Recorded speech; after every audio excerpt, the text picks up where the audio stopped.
স্বাগত সবাইকে। আজকের সময় অনুযায়ী লাইভ আমরা এই এমফিল ডিপ্লোমা যেই সামনে পরীক্ষা আছে সেটা নিয়েই পূর্ব ঘোষিত লাইভে এসেছি। তো কিছুটা বিলম্বিত হলেও আমরা সব একত্রিত হতে পেরেছি। ইতিমধ্যে যারা আছেন তাদের সাথে একবার একটু ইন্ট্রোডিউস করিয়ে দিই, কারণ একই ফ্রেমে হয়তো সবাই আসছেন না। তো আমি ডক্টর শাহাদাত জুয়েল, আমার বাঁ পাশে আছেন ডক্টর জিলানুর শুভ, আমাদের অ্যানাটমি ক্লাস নিয়ে থাকেন ম্যাট্রিক্স পয়েন্টে, ইতিমধ্যে খুবই পরিচিত মুখ। এবং পাশে আছেন ডাক্তার মইনুল মুরাদ, নিউরোসার্জারি, সেও আমাদের অ্যানাটমি ক্লাস, মানে দুই অ্যানাটমি যারা আছেন দুই বসকে আমরা সামনে পাচ্ছি।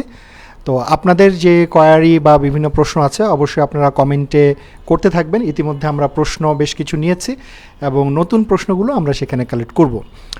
আচ্ছা, মইনুল মুরাদের পাশে আছে আমাদের pharmacology mentor doctor Nadla Shamsuddoha, সেও আজকে আপনাদের ফার্মা নিয়ে কিছু ইম্পর্টেন্ট টপিক নিয়ে কথা বলবে। এবং তার পাশে আছে আমাদের ডক্টর রাফি, সে মাইক্রোবায়োলজি ইতিমধ্যে খুব ভালো ক্লাস নিচ্ছে এবং নেয়, তো সেও আপনাদের কিছু টপিক নিয়ে কথাবার্তা বলবো। তো যাই হোক, আমরা কয়েকটা সেগমেন্টে আজকে কথা হবে। প্রথমত যেহেতু ফর্ম ফিল আপের একটি ডেট সামনে আছে, তো কয়েকটা জায়গায় ফোকাস করতে হবে ফর্ম ফিল আপের জায়গায়, যে আপনার কোন সাবজেক্ট এবং ইনস্টিটিউশন কোনটা দিবেন, এটা নিয়ে প্রচুর টেক্সট SMS পেয়ে থাকি। তো এগুলো নিয়ে কিছু বিষয় নিয়ে কথা বলবো, এবং পাশাপাশি যে ফর্ম ফিল আপের যে নির্দিষ্ট ডেট দেওয়া আছে আপনারা এটা খেয়াল রাখবেন যে সর্বশেষ তারিখে গিয়ে পূরণ করার দরকার নেই, তার আগেই সেটা কমপ্লিট করবেন। আর বিএমডিসি রেজিস্ট্রেশনে একটা ডেট লাস্ট দেওয়া আছে, ততদিন থাকতে হবে মেয়াদ, সেটা অবশ্যই দেখে নেবেন। এর আগে তা নিয়ে পোস্ট অলরেডি দেওয়া হয়েছে। তো যাই হোক, আমরা শুরুতে আমরা যাব যে প্যাথো, মাইক্রো, ফার্মা, ক্লিনিক্যাল যে অংশগুলো আছে। মাইক্রোবায়োলজি আমাদের রাফি, মাইক্রোবায়োলজি থেকে কিন্তু বেশ ভালো একটা প্রশ্ন আসে, ইতিমধ্যে আপনারা সেটা জানেন। অ্যারাউন্ড 100-তে প্রায় 15টা অ্যারাউন্ড মাইক্রোবায়োলজি কোশ্চেন থাকবে।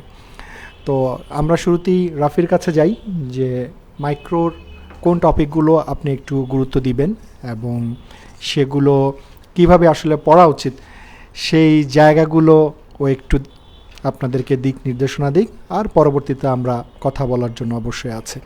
তো ঠিক আছে, আমি আর খুব বেশিক্ষণ রাখছি না। হ্যাঁ, রাফি প্লিজ।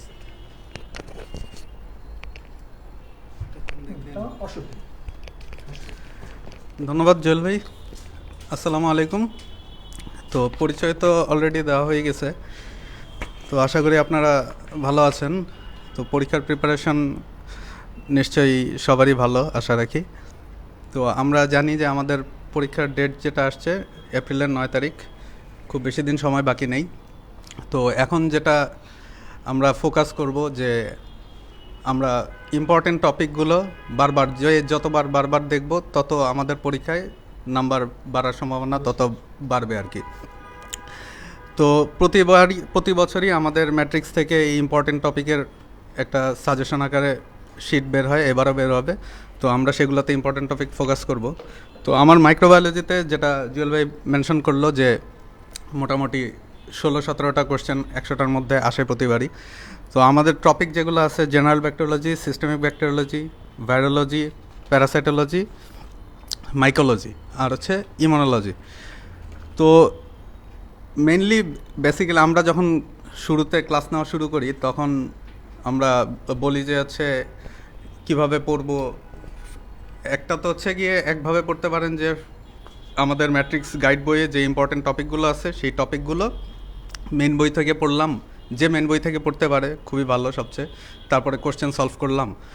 আর এখন আমাদের হচ্ছে গিয়ে যেহেতু সময় খুবই কাছে আসছে পরীক্ষার, তো আমরা এখন লেকচার শিটের বাইরে যাওয়ার সুযোগ খুব কম এবং ইম্পর্টেন্ট টপিকের বাইরে যাওয়ার সুযোগ খুবই কম।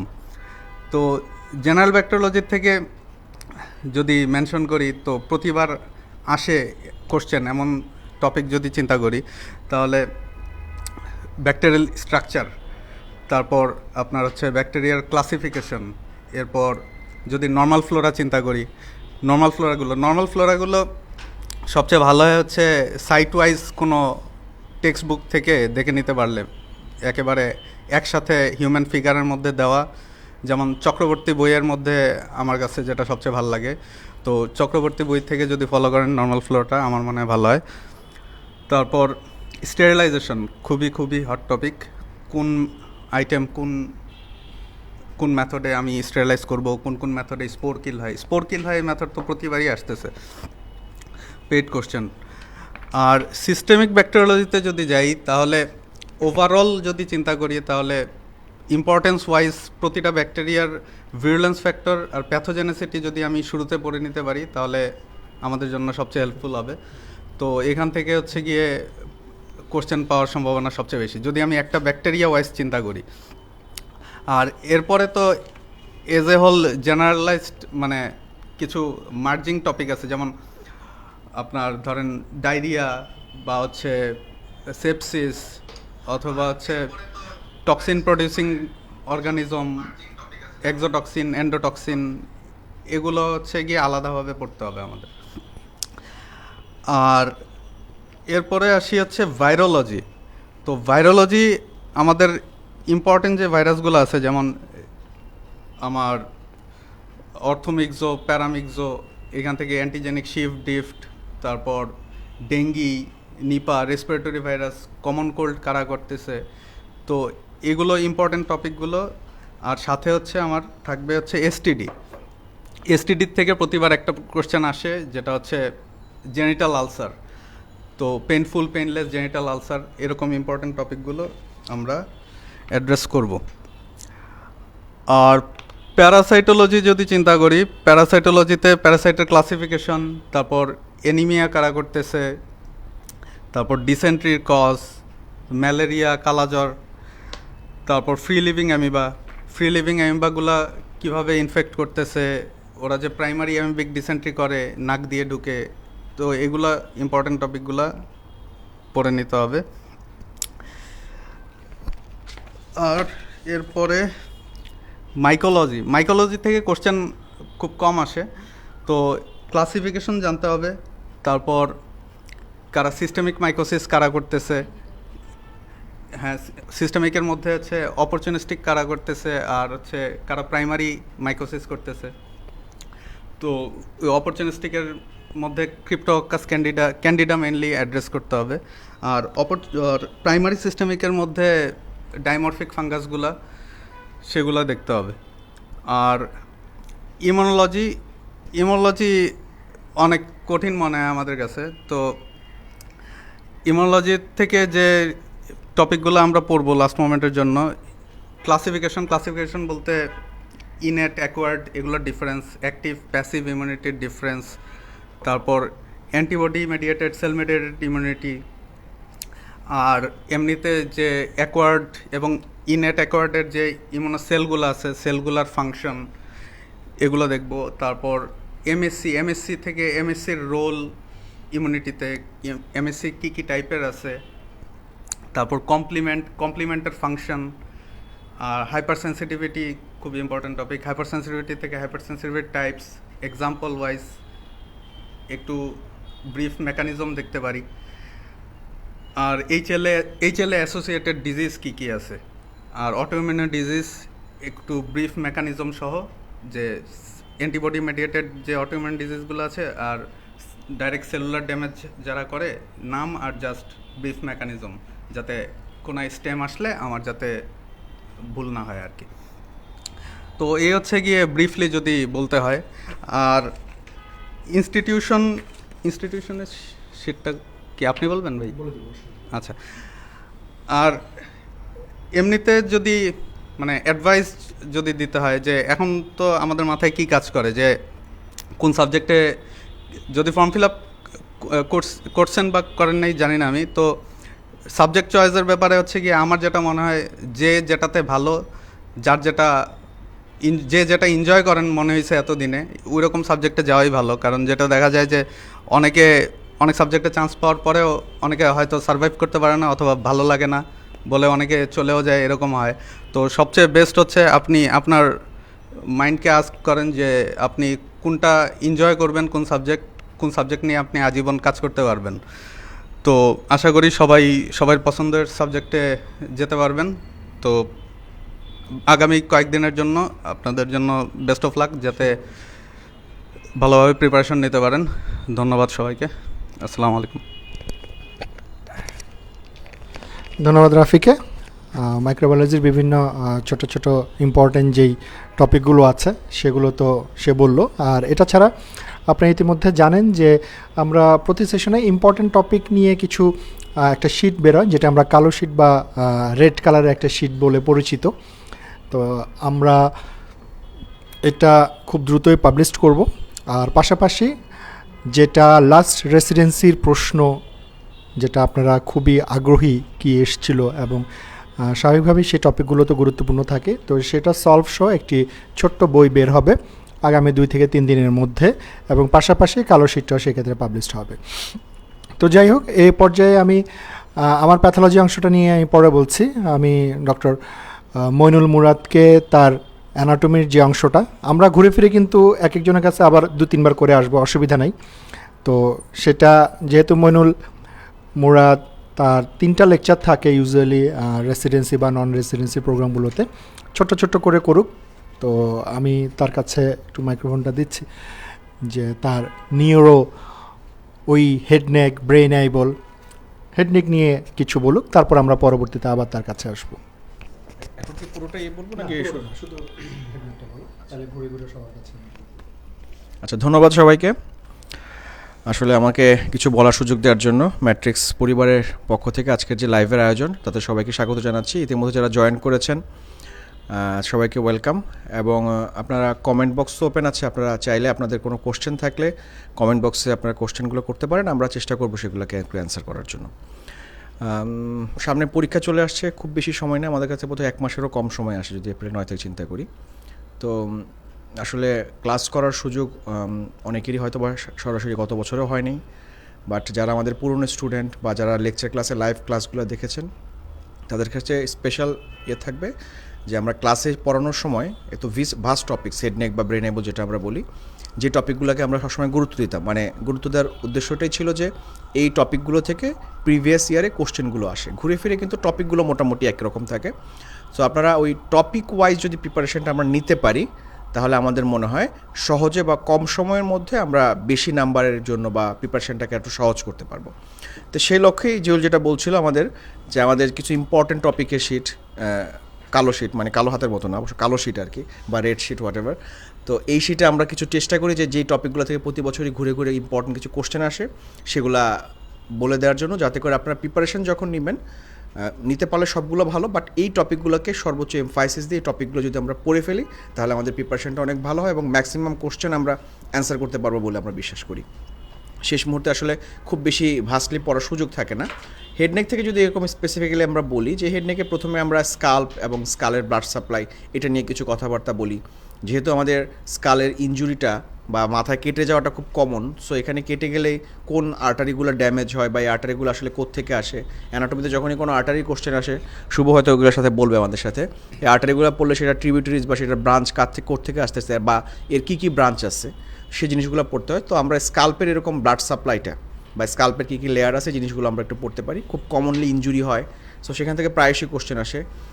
লাস্টে এই রেসিডেন্সির আগের রেসিডেন্সিতে এবং ডিপ্লোমাতে কোশ্চেন ছিল, যেমন স্কাল্পে যে ক্যাফাল হ্যামাটোমা হয়, লাস্টবার পরীক্ষায় আসছিল স্কাল্পে ইনজুরি হয়ে, সে স্যাফাল হ্যামাটোমা বা ক্যাফাল হ্যামাটোমাটা কোন লেয়ারে হয়, কীভাবে হয়, তাহলে আমরা স্কাল্পের যে লেয়ারগুলো থাকে বা এখানে কী কী ব্লাড সাপ্লাই থাকে সেগুলো একটু পড়তে পারি।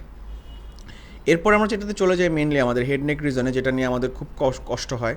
আমি আমার ক্লাসগুলোতে খুবই চেষ্টা করি আপনাদেরকে একটু হেল্প করার জন্য, কারণ অ্যাজ এ হোল যখন আমরাও স্টুডেন্ট ছিলাম এটা নিয়ে খুব স্ট্রাগল করতাম, খুব ফাইট করতাম যে ক্রেনিয়াল নার্ভ, যে ফুটোলজি, কোন স্কাল বেজের কোন ফোরামেন দিয়ে কোন ক্রেনিয়াল নার্ভটা ট্রান্সমিটেড হয়। So this are very easy. যদি আমরা আপনি যদি আমাদের প্রিভিয়াস লেকচারগুলোতে যদি আপনারা এনরোল থাকেন, তাহলে একটু আমরা চেষ্টা করবো যে একটু রিভিউ করার জন্য, জিনিসগুলো খুবই ইম্পর্টেন্ট। এবং যদি আপনি সিস্টেমিক্যালি পড়েন, আশা করি এটা বুঝতে পারবেন এবং এখান থেকে কোশ্চেন আসাটা মোটামুটি ইনএভিটেবল, আসবে ইনশাল্লাহ। ওই যে ইয়ার মতো বলতে হয় আর কি, গুলি মিস হলেও কোশ্চেন মিস হওয়ার কোনো চান্স নেই আর কি। সো ক্রেনিয়াল নার্ভগুলো, যে ক্রেনিয়াল যে 12 পেয়ার অফ ক্রেনিয়াল নার্ভ, কোন ফোরামেন দিয়ে কোন ক্রেনিয়াল নার্ভটা ট্রান্সমিটেড হয় এবং ওই ফোরামেনে ক্রেনিয়াল নার্ভ ছাড়াও আদার কিছু স্ট্রাকচার কিছু ভেসেলসও যায়, যদি সেটাও আমরা সাথে খুব পড়ে ফেলতে পারি সেটা খুবই ইম্পর্টেন্ট হয়, ইমফাসিস হয়। এই জিনিসগুলো আমাদের লেকচার শিটে খুব সুন্দর করে দেওয়া আছে। যাদের কাছে লেকচার শিট আছে তারা লেকচার শিটটা দেখবেন বা লেকচারগুলো প্রিভিয়াস ভিডিওগুলো দেখবেন। এছাড়া আমাদের ম্যাট্রিক্সের যে বইটা আছে, আমাদের ম্যাট্রিক্সের বই, সেই বই থেকে আমাদের এই টপিকগুলো সেখানেও সুন্দর করে লেখা আছে। সো এই 3টা জায়গা থেকে যদি আমরা পড়তে পারি, আমার মনে হয় এই ক্রেনিয়াল নার্ভসের অ্যানাটমি, যে ক্রেনিয়াল নার্ভ অরিজিনটা কোথা থেকে হচ্ছে, কোন ফোরামেন দিয়ে ট্রান্সমিটেড হচ্ছে এবং কোথায় গিয়ে সাপ্লাই দিচ্ছে, এবং এই সাপ্লাইটা কীরকম সাপ্লাই, এটা কি সেন্সরি সাপ্লাই নাকি মোটর সাপ্লাই নাকি এটা মিক্সড সাপ্লাই, বিভিন্ন টেকনিক দিয়ে আমরা এগুলো মনে রাখি। যেমন আমরা বলি যে ক্রেনিয়াল নার্ভের মধ্যে কোনগুলো মোটর, কোনগুলো সেন্সরি, বিভিন্নভাবে 1 2 4 1 2 3 বিভিন্ন রকমের সূত্র আপনারা পড়েন। সো সেই সূত্রগুলো আমার মনে হয় সবগুলো কাজে লাগবে। ক্রেনিয়াল নার্ভ থেকে আসলে এতক্ষণ সময় নিয়ে কতক্ষণ কথা বলছি, কারণ আমার কাছে মনে হয় যে এখান থেকে এটা আসবেই। সো এই জিনিসটা আপনাদেরকে সবচেয়ে বেশি বলবো হেড নেকে এমফাসিস দেওয়ার জন্য, কারণ এখান থেকে বিভিন্নভাবে কোশ্চেনগুলো এসে থাকে আসলে। এরপরে নেক্সট যে টপিকসটা আমি বলতে চাই, আমাদের সার্ভাইকাল ভার্টিব্রা আছে বা ভার্টিব্রাল ক্যানেল, যেখানে আমাদের মেডুল অবলাঙ্গাটার কন্টিনিউশন হিসেবে স্পাইনাল কর্ড যায়। সো সেই ভার্টিব্রাল ক্যানেলের মধ্যে আমাদের কী কী স্ট্রাকচার থাকে, দ্যাট মিনস যদি ফ্রম আউটসাইড টু ইনসাইড আমি এটা ইনসার চেষ্টা করি যে সবার বাইরে কী থাকবে, এটা ভার্টিব্রাল ক্যানেল, বনি ক্যানেল, তার বাইরে থাকবে ডুরা ম্যাটার, তার ভিতরে থাকবে অ্যারাকনয়েড ম্যাটার, তার ভিতরে পায়া ম্যাটার। বাট এই কথাগুলোকে কিন্তু আরও সুন্দর করে ইলাবোরেটলি বইয়ের মধ্যে বলা আছে। যেমন বলা হয় যে ডুরা ম্যাটার যেটা আছে সবচেয়ে বাইরে, ভার্টিব্রাল ক্যানেল হাড্ডি, আর তারপরে ডুরা ম্যাটার, এই দুইটার মাঝখানে যে স্পেসটা ডুরার বাইরে, তাহলে সেটা হচ্ছে এক্সট্রা ডুরাল, বা এটা আমরা আরেকটা নাম বলি হচ্ছে এপিডুরাল স্পেস। এরকম ডুরার ভিতরে, ডিট মিনস ডুরা এবং অ্যারাকনয়েডের মাঝখানে আমরা কি বলি, ডুরার নিচে সাব ডুরাল স্পেস, ঠিক এরকম অ্যারাকনয়েডের নিচে সাব অ্যারাকনয়েড স্পেস, যেটাকে আমরা কি বলি সিএসএফ থাকে। সো এরকম করে জিনিসগুলো বুঝে বুঝে যদি আমরা পড়ি। তারপরে পায়া মেমব্রেন থাকে, এখানে আবার আমরা একটা বলি লেপ্টোম্যানিনজেস কী জিনিস, অনেকবার পরীক্ষায় আসে। সো এরকম অনেকগুলো টপিকস কিন্তু আমাদের লেকচার শিট এবং আমাদের ম্যাট্রিক্সের বইতে খুব সুন্দর করে বর্ণনা করে দেওয়া আছে। যদি আমরা এই জিনিসগুলো একটু ভালো করে পড়ি, আমরা আশা করি এটাও একটা ইম্পর্টেন্ট টপিক, এখান থেকে কোশ্চেন আসতে পারে। আমরা এরপরে যেটা চলে আসি যে আমাদের ব্রেনে ব্লাড সাপ্লাইয়ের ক্ষেত্রে যখন আমরা এক্সট্রাক্রেনিয়াল আর্টারি বা ইন্টারক্রেনিয়াল আর্টারি যেটা বলি, এক্সটার্নাল ক্যারোটিড বা ইন্টারনাল ক্যারোটিডের ব্লাড সাপ্লাইয়ের মধ্যে অনেকগুলো আর্টারি নিয়ে কথাবার্তা বলি। তার মধ্যে একটা ইম্পর্টেন্ট আর্টারি নিয়ে কথা বলি যে আমাদের হেড ইঞ্জুরি হলে কমনলি আমাদের যেটা নিয়ে ফেস করি, এক্সট্রাডুরাল হ্যামাটোমা, খুব কমন পেশেন্ট। সো স্যারদেরও খুব পছন্দের টপিকস, এবং এই এক্সট্রাডুরাল হ্যামাটোমার অনেকগুলো কজের মধ্যে মোস্ট ইম্পর্টেন্ট কজ যেটা আমরা বলি সেটা হচ্ছে মিডল মেনিনজিয়াল আর্টারি। আপনারা প্রিভিয়াস ইয়ারের কোশ্চেনগুলো দেখলে দেখবেন যে মিডল মেনিনজিয়াল আর্টারি বা এক্সট্রাডুরাল হ্যামাটোমা নিয়ে 2-1টা কোশ্চেন চলেই আসে পরীক্ষায়। ইভেন ডেভিডসন এটা একটা টপিক্স আলাদা করে আসে। সো মেডিসিন সার্জারি সব ফ্যাকাল্টিতে এই টপিকটা থেকে কোশ্চেন আসতে পারে। So what is this middle meningeal artery, যেটা কোত্থেকে আসে, যে branch of maxillary artery, and this maxillary artery branch of external carotid artery. So এইভাবে জিনিসগুলো গুছিয়ে আমরা যদি পড়ি এবং সেটা আমরা কীভাবে ডায়াগনোজ করবো, কীভাবে ট্রিট করবো, এই টপিকটা আমাদের লেকচার সেটাও আছে। লেকচারগুলোতে আমরা ডিসক্রাইব করছি, আপনারা বইতেও পাবেন। ম্যাট্রিক্সের বইগুলো যদি আমরা পড়ি খুব অল্প সময় খুঁজে পাবেন, কোশ্চেন ওয়াইজ আমরা সেগুলো প্রিপারেশান নিতে পারি। হেডনেক থেকে এরপরে যেটা আমি যদি বলতে চাই যে আমাদের কিছু নেক রিজনে কিছু গ্ল্যান্ডস থাকে, স্পেশালি থাইরয়েড এবং প্যারাথাইরয়েড গ্ল্যান্ডস। থাইরয়েড গ্ল্যান্ডস নিয়ে আসলে ফিজিওলজি পোর্শনে বা এন্ডোক্রাইনে খুব ডিটেলস আলোচনা করা হয়। আমি শুধু এখানে যেটা বলতে চাই, বারবার আপনারা জানেন, কোশ্চেন যারা দেখেছেন, যে ওই থাইরয়েড বা প্যারাথাইরয়েডের ক্ষেত্রে থাইরয়েডের যে অ্যানাটমিক্যাল লেভেল, দ্যাট মিনস আমি যদি থাইরয়েড লেভেলটাকে ধরি, যে থাইরয়েড গ্ল্যান্ডটা আমাদের এখানে কোন ভার্টিব্রাল লেভেলে আছে, বা আমাদের ক্রিকয়েড কার্টিলেজ বা থাইরয়েড কার্টিলেজ কোন লেভেল পর্যন্ত থাইরয়েডের লোবগুলো এক্সটেন্ড করে, বা ইসমাস কোন লোবগুলোতে এক্সটেন্ড করে, এই অ্যানাটমিগুলো, থাইরয়েড গ্ল্যান্ডটার ওয়েট কতটুকু, এই জাতীয় জিনিসগুলো আসলে থাইরয়েড গ্ল্যান্ডের অ্যানাটমিগুলো, ভিতরের স্ট্রাকচার বা ফিজিওলজি আমরা এখানে বলতে চাই না, সেটা আমরা আলোচনা করবো বা পড়বো, অবশ্যই ডিটেলস পড়বো এন্ডোক্রাইন বা অংশের মধ্যে। এখানে ফলিকুলার সেল, প্যারাফলিকুলার সেলস, কী কী হরমোন থাকে। আর থাইরয়েড থেকে আরেকটা কোশ্চেন, পেইড কোশ্চেন আমার কাছে মনে হয় প্রায়শই আসে, সেটা হচ্ছে যে থাইরয়েড ব্লাড সাপ্লাই, যে সুপিরিয়র থাইরয়েড আর্টারি এবং ইনফিরিয়র থাইরয়েড আর্টারি, এবং এই দুইটা আর্টারির থাইরয়েডের যখন আমরা সার্জারি করবো তখন দুইটাকে যেহেতু লাইগেট করতে হয়, সো কোন আর্টারিটা কার ব্রাঞ্চ, সেই জিনিসগুলো আমাদেরকে জানতে হয়। এবং এই আর্টারিগুলো লাইগেট করার সময় which one is the close to the gland, which one is the away from the gland to save the recurrent laryngeal nerve or external laryngeal nerve. So কোনটা আমাদের যে ইনফিরিয়র থাইরয়েড আর্টারি যদি আমরা ligate করি, সেক্ষেত্রে আমাদের recurrent laryngeal nerve damage হতে পারে, সেখান থেকে কি হোর্সনেস অফ ভয়েস বা সেই জিনিসগুলো হয়। সো কীভাবে লাইগেট করতে হয়, ক্লিনিক্যাল অ্যানাটমির মধ্যে আছে, এই অংশগুলো আমাদের বইতে আমরা পাবো, লেকচার শিটেও দেওয়া আছে। এই জিনিসগুলো যদি আমরা পড়ি থাইরয়েড থেকে, সার্জিক্যাল অ্যানাটমি, সেটা আমাদের জন্য ইম্পর্টেন্ট। আর আমি হেড নেকের থেকে প্রায় শেষের দিকে চলে আসছি। এরপরে আমাদের যেগুলো লাগে ইয়ার থেকে পড়তে হয়, ইয়ারের অ্যানাটমিগুলো এয়ারের কী কী বোনস থাকে, মিডল লেয়ার, যেমন কতবার মিডল লেয়ার থেকে কোশ্চেন আসছিল, এক্সটার্নাল লেয়ার থেকে মাঝে মাঝে কোশ্চেন আসে, কী কী মাসেলস থাকে, বা আমাদের ইন্টারনাল লেয়ার থেকে প্রায়শই একটা কোশ্চেন থাকে যে আমাদের যে ভার্টাইগো হয় বা আমাদের যে লিনিয়ার অ্যাক্সেলারেশন বা ডিসেলারেশন হয় লিফটে যখন আমরা উঠি বা নামি, এই জাতীয় ক্ষেত্রে ইকুইলিব্রিয়াম মেনটেনের ক্ষেত্রে এয়ারের কিছু ভূমিকা আছে, ইনার এয়ারের লেবারিনথিন সিস্টেমের। সো এই জিনিসগুলো আমাদের অনেকেরই খুব কনফিউশন হয়। এই জিনিসটা বোঝার জন্য সহজে আমি একটা কথা বলি যে always and always we can understand the change of motion, that means acceleration বা ডিসিলারেশন, বা বাংলায় যদি বলি ত্বরণ বা মন্দন আমরা বুঝতে পারি। যখনই আমরা কোনো একটা সমবেগে কোনো চলি, যদি আমাদের স্পিড চেঞ্জ না হয় তাহলে কিন্তু আমরা বুঝতে পারি না। যদি এই সিম্পল কনসেপশনটা মাথায় রাখতে পারি তাহলে এই রিলেটেড যে ইকুইলিব্রিয়াম রিলেটেড বা স্পেস রিলেটেড বা স্পিড রিলেটেড যে কোশ্চেনগুলো থাকে ইনার এয়ার থেকে, সেগুলো কিন্তু আমরা অ্যান্সার করতে পারবো। ইনার এয়ার থেকে কোশ্চেনগুলো যারা সার্জারি ফ্যাকাল্টিতে পরীক্ষা দেবেন তাদের তো প্রায়শই কোশ্চেনগুলো থাকে, সো তারা একটু বেশি ইমফাসিস দেবেন এই জিনিসগুলো থেকে। এবং লাস্ট অফ অল আমাদের ফ্যারিংসের কিছু কন্টিনিউস থাকে, যে ফ্যারিংসের মধ্যে ন্যাজো ফ্যারিংস কোনটা, যেমন এইবারই কোশ্চেন ছিল ফ্যারিংস থেকে লাস্ট, যে আমি এমএসএমডি কোশ্চেন দেখলাম বা ডিপ্লোমাতেও আসে। সো ফ্যারিংসের কী কী পার্টস আছে, কোন পার্ট কী কী কাজ করে, এখানে আমাদের ভোকাল কর্ড বা ভোকাল কর্ডটা থেকেও কোশ্চেন ছিল এবার, যে ভোকাল কর্ডের এক্সট্রা অ্যাডাকশন বা অ্যাবডাকশন কীভাবে হয়, কোন মাসেলগুলো করে থাকে। So this things are very very important from the head neck. আসলে আরও অনেকগুলো টপিক্স আছে, বাট আমি যে কটা টপিক্স বললাম যদি আপনারা এটা ইমফাসিস দেন, আমার আশা করি হেড নেক রিজনটা থেকে আপনারা একটা ভালো প্রিপারেশন পেতে। Thank you. আমি পরবর্তীতে হয়তো ব্রেন এবল নিয়ে আবার কথা বলবো। জুয়েলকে আবার হ্যান্ড ওভার করছি। Thank you doctor Moinul Murad. বিভিন্ন প্রোগ্রামে তাকে সঞ্চালক হিসেবে দেখি, খুব ভালো সুন্দর বলেছে আজকের টপিক অনুযায়ী হেডনেক জায়গাটাতে। তো এর পরবর্তীতে আমাদের শুভ আছে, ডক্টর নাজলা আছে, তারা অ্যানাটমি এবং ফার্মাকোলজি নিয়ে বলবে। তো এর মধ্যে একটু দেখে নিচ্ছি যে আপনাদের আগ্রহ অনেকটা অংশ জুড়ে আছে, যে ইনস্টিটিউশন আর হলো আপনার সাবজেক্ট চয়েস বিষয়টা। তো এখানে প্রথমে একটা কথা বলে নিচ্ছি যে গত কয়েকটা সেশন ধরে দেখা যাচ্ছে যে আপনাদের যে পরীক্ষার পাস নাম্বার ধারণা করা হচ্ছে যে এটা একটা নাম্বার অলরেডি ধরা আছে 60%, তার মানে আপনাকে 100-তে 60 পর্যন্ত পেতে হবে। তো দেখা যাচ্ছে যদি 60 যদি উঠতে না হয়, মানে উঠানো যদি না যায়, তাহলে সেই ক্ষেত্রে গভর্নমেন্টে দেখা গেল যে হয়তো কোনো একটা সাবজেক্টে 60 পাইলো না, তাহলে কি হবে, সেই সিটগুলো নন গভর্নমেন্ট থেকে ফিল আপ হচ্ছে। আবার একই রকমভাবে যদি নন গভর্নমেন্টে না পায় তাহলে সেক্ষেত্রে গভর্নমেন্ট থেকে ফিল আপ হচ্ছে। তার মানে আপনাকে 60 অবশ্যই তুলতে হবে। আর বুঝতে পারছেন যে একটা এই জাতীয় প্রশ্ন বা পরীক্ষায় 60 তোলাটা অবশ্যই কষ্টসাধ্য তো আছেই। আচ্ছা, আর প্রিপারেশনের প্রতি অলওয়েজ আমরা জোর দিয়ে থাকি। বেশ কিছু সাবজেক্ট তো অবশ্যই আছে, যে আপনার faculty, medicine, surgery, basic science এবং এমফিল, যেগুলো একদমই বেসিক জায়গাটাতে আছে। অ্যানাটমি, ফিজিওলজি, বায়োকেমিস্ট্রি, ফার্মাকোলজি, সেগুলো তো আছেই। তো সেখানেও একটা প্রবাবল নাম্বার গেজ করা যায় যে আপনি মাইক্রোতে যদি চান্স পেতে যান তাহলে আসলে কত নাম্বার লাগে, অথবা ডার্মাতে যদি চান্স পেতে যান, অথবা যদি অর্থতে চান্স পেতে যান, সেটাও একটা মোটামুটি একটা নাম্বার আইডিয়া করা যায়। তো যাই হোক, সেগুলো নিয়ে আমরা কথা বলবো পর্যায়ক্রমে। তো এখন আমি মাইক্রোফোন দিচ্ছি ডক্টর শুভর কাছে। তো শুভ এর মধ্যে অ্যানাটমির বেশ কিছু ক্লাস নিয়ে থাকে, হিস্টো, এমব্রায়ো থেকে শুরু করে অ্যাবডোমেন।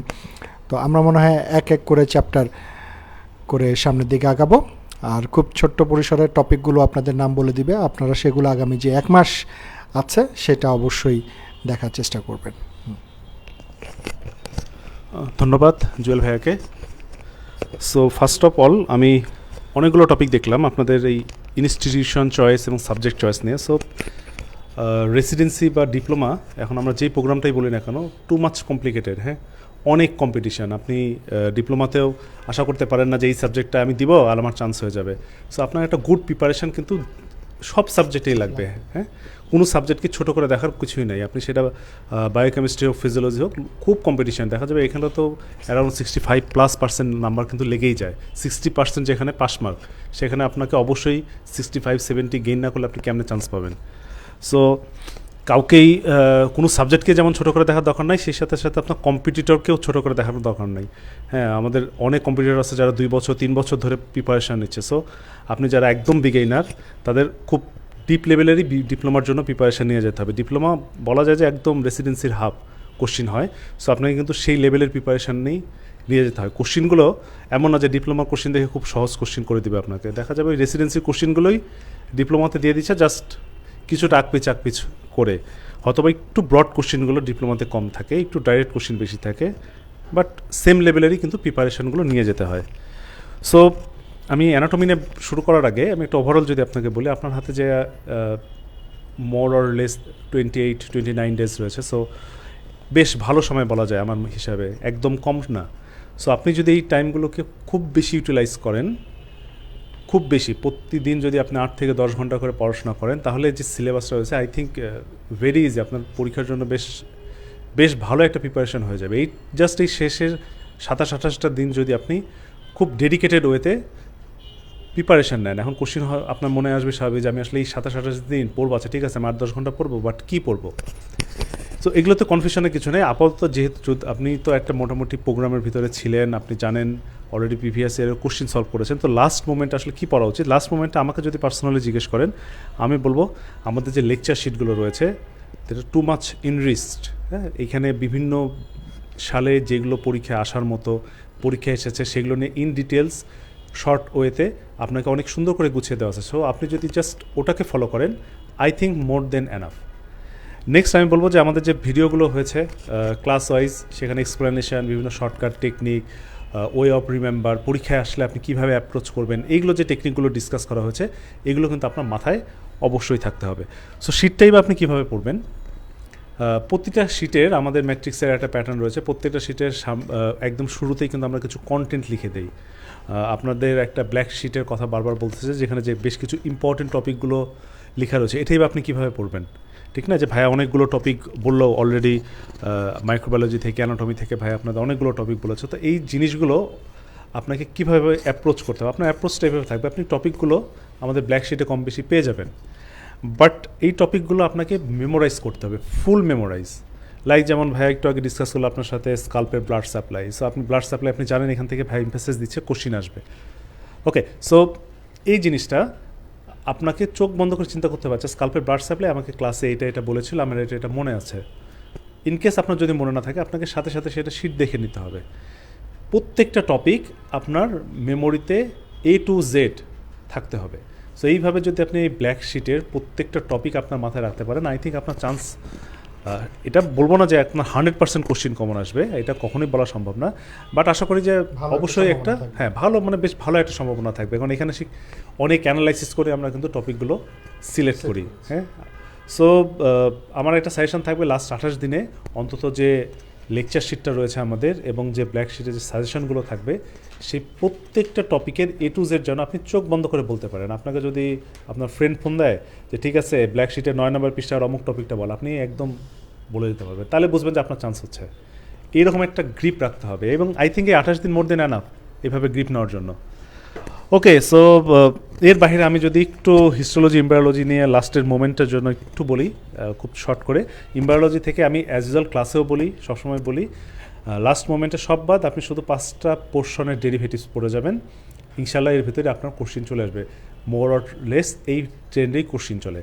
অন্তত এই 5টা ডেরিভেটিভস চোখ বন্ধ করে আপনার চোখের সামনে সব সময় ভাসতে হবে। সো আপনি বললেই আই থিঙ্ক আপনি প্রত্যেকটা ডেরিভেটিভসের শর্টকাট আমরা ক্লাসে প্র্যাকটিস করেছি, আপনার মেমোরিতে চলে আসার কথা। যেমন আমরা পড়েছিলাম সারফেস এক্টোডাম, ঠিক না, এক্টোডাম, তারপর endoderm, mesoderm, arch, pouch, only এই 5টা নাম বলার সাথে সাথে যে শর্টকাট টেকনিকগুলো আমরা প্র্যাকটিস করেছিলাম, যে ডেরিভেটিভসগুলো আমরা মুখস্থ করেছিলাম, এগুলো আপনার চোখের সামনে ভাসতে হবে। আর আমি যদি হিস্টোলজিতে খুব শর্ট হয়েতে বলি, হিস্টোলজিতে আপনি অবশ্যই 3টা কম্পোনেন্ট ভাগ করে আমরা পড়েছিলাম, সে 3টা কম্পোনেন্ট ধরেই প্রিপারেশন নেবেন। সেটা হচ্ছে cell, tissue and system. So cell থেকে অ্যাজ ইউজুয়াল সেলের অর্গানালিস, প্রত্যেকটা অর্গানালিসের ফাংশন, বিশেষ করে নিউক্লিয়াস, মাইটোকন্ড্রিয়া, সাইটোপ্লাজম, এগুলো দেখতে কেমন, এগুলো কোন সেলে কতটুকু থাকে, কোন সেলে বেশি থাকে, কেন কম থাকে কোন সেলে, অথবা এগুলো কী কাজ করে, অ্যাটিপিক্যাল কী কাজ করে, সেগুলো সম্বন্ধে কিন্তু আপনাকে একটা সাউন্ড নলেজ থাকতে হবে। সেলের ভিতরে কিছু অ্যাটিপিক্যাল স্ট্রাকচার পাওয়া যায়, এগুলোর এক্সাম্পলগুলো খুবই আসে, যেমন মাইক্রোটিবিউলস, মাইক্রোফিলামেন্ট, ইন্টারমিডিয়েট ফিলামেন্ট, আমরা ছক করে আপনার শিটে লেখা রয়েছে, এটা আপনার মেমোরিতে অবশ্যই থাকতে হবে। এরপরে একটা সেল ডিভিশন আমরা একদম ছোটোবেলা থেকে পড়ে আসি, মাইটোসিস, মেয়োসিস, একটা ক্লিন কাট কনসেপশন থাকতে হবে রিগার্ডিং মাইটোসিস অ্যান্ড মেয়োসিস। নেক্সট আমি যদি টিস্যুতে আসি, আমরা জানি আমাদের বডিতে 4টা মেজর টিস্যু না, epithelial, connective, muscular and nervous tissue. Nervous tissue Murad ভাই নার্ভাস সিস্টেম ক্লাসে আপনার সাথে ডিসকাস করে, বাকি 3টা যে আমরা হিস্টোলজিতে পড়ি, এর ভিতরে আমার এমফাসাইজ থাকবে এপিথেলিয়াল টিস্যুর ডিস্ট্রিবিউশন এবং কানেকটিভ টিস্যুরে বোনস অ্যান্ড কার্টিলেজ, এই তিনটা পোর্শনটা যেন আপনার খুব সুন্দর মতো গ্রিপে থাকে। অবশ্যই যেমন আপনি একটা জিনিস আমি বলতে ভুলে গিয়েছি যে আপনি যেমন ব্ল্যাক শিটটার খুব ইমফেসাইজ দিলাম আমি, সেই সাথে সাথে আমি ইমফেসাইজ দিলাম আপনার লেকচার শিটের। অবশ্যই আমাদের যে কুইক রিভিশনটা রয়েছে, সেই কুইক রিভিশনে বিগত বছরে এই টপিকগুলোর কী কী কোশ্চেন আসে এটাও কিন্তু আপনার জন্য ম্যান্ডেটরি। হ্যাঁ, স্যার একই স্যাররাই কোশ্চেন করবে, একই থিমেরই কোশ্চেন করবে, একই রকম স্ট্রিমই থাকবে, হয়তো বা ডান বাম করে আপনাকে দিবে। সো অবশ্যই কুইক রিভিশনে আপনি যখন একটা টপিক পড়বেন, কুইক রিভিশন থেকে আই থিঙ্ক অলরেডি আপনারা প্র্যাকটিস করে ফেলেছেন, লাস্ট মোমেন্টে আবার বারবার সেগুলো প্র্যাকটিস করবেন। প্র্যাকটিসের আসলেই কোনো বিকল্প নেই। সো টিস্যু থেকে বলতে গেলে epithelial tissue, connective tissue, muscular tissue not so important, and systemic থেকে স্কিন, লিম্ফেটিক সিস্টেম অ্যান্ড কার্ডিওভাস্কুলারের ক্যাপিলারিস পোর্শনটা, এই তিনটা আপনি অবশ্যই শিটে যতটুকু বলা হয়েছে বা ক্লাসে যতটুকু আউটলাইন দেওয়া হয়েছে ততটুকু পড়লেই I think more than enough. আর অ্যানাটমি ওভারঅল আমি যদি একটা ভিউ বলতে চাই যে অ্যানাটমিতে আসলে সবারই একটা ভয় থাকে, আর অ্যানাটমির কোশ্চিন ডিপ্লোমাতে আসলে যত বড় একটা সিলেবাস ওই হিসাবে কোশ্চিন অনেক কম আসে। সো শর্ট ওয়েতে আপনি আসলে কীভাবে প্রিপারেশন নিতে পারেন, তা আপনি একদম আপনি যদি আপনার ফার্স্ট ইয়ারের কথাই মনে করেন, ফার্স্ট ইয়ারে আপনার স্যার ম্যাডাম যারা অ্যানাটমির ক্লাস নিতেন, যে মেডিকেলেরই হন না কেন আপনি, সবসময় কিন্তু তারা একটা কথাই বলতেন যে অ্যানাটমিতে অ্যাটলাসের আসলে কোনো বিকল্প নাই, অ্যাটলাস ইজ এ মাস্ট। আপনার অ্যানাটমি কোশ্চিনের অ্যান্সার করতে গেলে আপনার চোখের সামনে সেই ছবিগুলো ভাসতে হবে। সো ঠিক এই বেসিসেই আমাদের যে ম্যাট্রিক্স অ্যাটলাস বুকটা রয়েছে, সেখানে ঠিক সেই ছবিগুলোকে পিক আপ করা হয়েছে, যে ছবিগুলো আপনার রেসিডেন্সি পরীক্ষায় লাগে, যে ছবিগুলো থেকে রেসিডেন্সি পরীক্ষায় কোশ্চিন আসে। এবং ঠিক বইটাকে আপনার মতো প্যালাটেবল ওয়েতেই সাজানো হয়েছে, যেমন আপনি একটা চ্যাপ্টার শুরু করবেন, এই ছবিটা এবং এই ছবিটা রিলেটেড কী জিনিস আপনাকে পড়তে হবে, অথবা এই ছবিটা থেকে কী প্যাটার্নের কোশ্চিন আসে, সেটা কিন্তু বক্স করে ছোট করে লেখা আছে। সো এটা আপনার রিভিশনের জন্য কিন্তু খুবই সুন্দর। লাইক আপনি যেমন, আমি যদি ফর এক্সাম্পল দিই, থোরাক্স পড়া শুরু করলেন, সো আপনি জাস্ট থোরাক্সের শিট পড়ে ফেললেন, ইম্পর্টেন্ট টপিকগুলো পড়ে ফেললেন, দেন আমার সাজেশন থাকবে অবশ্যই এই ছবিটা দেখার। আপনি থোরাক্স চ্যাপ্টারটা বের করবেন, ছবিগুলো উপরে অবশ্যই মেমোরাইজ করে যাবেন, ছবিগুলো উল্টাবেন এবং এই ছবি থেকে আসলে কী পড়েছেন আপনি বা আপনি যতটুকু পড়েছেন সেটা কোরিলেট করতে পারছেন কি না, কন্টেন্টগুলো কিন্তু নিজ দিয়ে লেখা রয়েছে। সো থোরাক্স চ্যাপ্টারে হয়তো বা এখানে আপনি 25 থেকে 30টার মতো ছবি পাবেন, এবং এই ছবি রিলেটেড কন্টেন্টগুলো যদি আপনার চোখের সামনে ভাসে, আপনি যদি পরীক্ষা পর্যন্ত মনে রাখতে পারেন, আই থিঙ্ক আপনার অ্যানাটমিতে আটকানোর কোনো প্রশ্নই ওঠে না, অ্যাটিপিক্যাল কোশ্চিন যদি না আসে।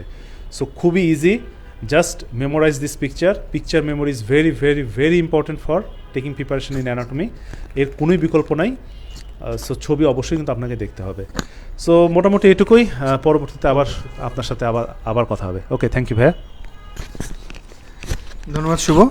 তো শুভর কথা রেশ ধরে একটু বলতে যাচ্ছে যে অ্যানাটমি যে বইটার কথা বলেছিল, এটা আমরা জাস্ট কিছুদিন হলো পাবলিশ করেছে। এটা একটা সম্পূর্ণ ছবির বই বলতে পারি, ছবির বই। তো এখানে আমরা অ্যানাটমির যে চ্যাপ্টারগুলো আছে সেগুলো চ্যাপ্টার ওয়াইজ সেখানে কোন কোন ছবিগুলো প্রয়োজন হয় সেটা তো ইনক্লুড করেছি, এবং প্রতিটা ছবির পাশে চেষ্টা করেছি একটা বক্স দেওয়ার জন্য, যে ওই ছবি থেকে আসলে কোন জায়গাটা আপনি বেশি গুরুত্ব দিবেন, আসলে কোন জায়গাগুলো থেকে বেশি প্রশ্ন আসার সুযোগ থাকে। তো যাই হোক, এই পর্যায়ে আমরা আপনাদের বেশ কিছু কোশ্চেন সেগুলো নিব, যে যেমন আমি ইতিমধ্যে দেখেছি যে ডিডিভি, তারপরে ডিকার্ড, তারপরে অ্যানেস্থেশিয়া, কোন জায়গায় কত নাম্বার পেলে ভালো একটা পাওয়া যায় অর্থোপেডিক্স। তো একটু বলে নিচ্ছি যে অর্থোপেডিক্স ঢাকার মধ্যে আপনাকে অবশ্যই 77, 8, 9 এই জাতীয় নাম্বার পেতে হবে, আর ঢাকার বাইরে বা যেখানেই বলো না কেন এটা 75 লাগবে আপনাকে। অর্থোপেডিক্স এবং কার্ডিওলজি এই দুইটা একই ধরনের জায়গাতে যাবে, এবং গাইনি আপনাকে 75 আপ তুলতে হবে।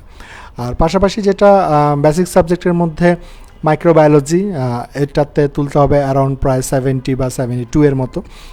আর ডিএ ডিপ্লোমা অ্যানেস্থেশিয়াতে অনেকগুলো সিট ঢাকা এবং ঢাকার বাইরে। তো স্বভাবতই বুঝতে হবে যে ঢাকার বাইরে যদি পেরিফেরিতে একটা বা দুইটা চয়েস দেন, তো সেক্ষেত্রে অবশ্যই চান্স পাওয়ার সম্ভাবনাটা বাড়বে, এটাই স্বাভাবিক। এবং নাম্বার যে খুব আকাশ পাতাল আবার পার্থক্য হয়ে যাবে, ব্যাপারটা কিন্তু সেরকম না। সেই জন্যই কিন্তু 60% একটা পাস মার্ক রাখা হয়েছে। 60 নিচে চলে গেলে তার সেখানে ক্যান্ডিডেট নেওয়া হবে না, যারা পাস করবেন অন্য ইয়া থেকে চলে আসবে। যদি গভর্নমেন্টে খালি থাকে নন গভর্নমেন্ট থেকে আসবে, নন গভর্নমেন্ট খালি থাকলে গভর্নমেন্ট থেকে যাবে। সো আপনি 60 অবশ্যই লাগবে। আর যেহেতু অ্যানেস্থেশিয়াতে আপনার অনেকগুলো সিট স্বাভাবিকভাবে ঢাকার বাইরে সেখানে সম্ভাবনা বেশি থাকবে, আর কেউ যদি 3টায় ঢাকার বাইরে দিতে পারেন স্বাভাবিকভাবে তার সম্ভাবনা অনেক বেশি বেড়ে যাবে। তো এটাও নজরে রাখতে হবে, আগামী 2 বছর কিন্তু আপনাকে সেখানে গিয়ে কাটাতে হবে। তো এটা একটা সুবিধা যে 2 বছর চাইলেই কিন্তু সুযোগ আছে। আর ঢাকার মধ্যে বাকি যে সাবজেক্টগুলো আছে আমি সেটা নিয়ে ধীরে ধীরে কথা বলবো। তো এ পর্যায়ে আমরা যাব হলো ডক্টর নাজলা শামসুদ্দোহা, ফার্মাকোলজি। এটা একটা বিশাল খুব ভাইটাল একটা সাবজেক্ট, এবং এখান থেকে অ্যারাউন্ড প্রায় অনেকগুলো প্রশ্ন আসে। অ্যারাউন্ড প্রায় কয়টা হবে, 13, 14, 15টা নাকি 13 থেকে 16টার মতো প্রশ্ন। তো আপনারা সেখানে একটু ইম্পর্টেন্ট টপিকগুলো দেখেন নাজলা কি বলে এবং কোত্থেকে পড়বেন। পরবর্তীতে আমরা আবার মুরাদের কাছে ফেরত আসবো। জি, ধন্যবাদ।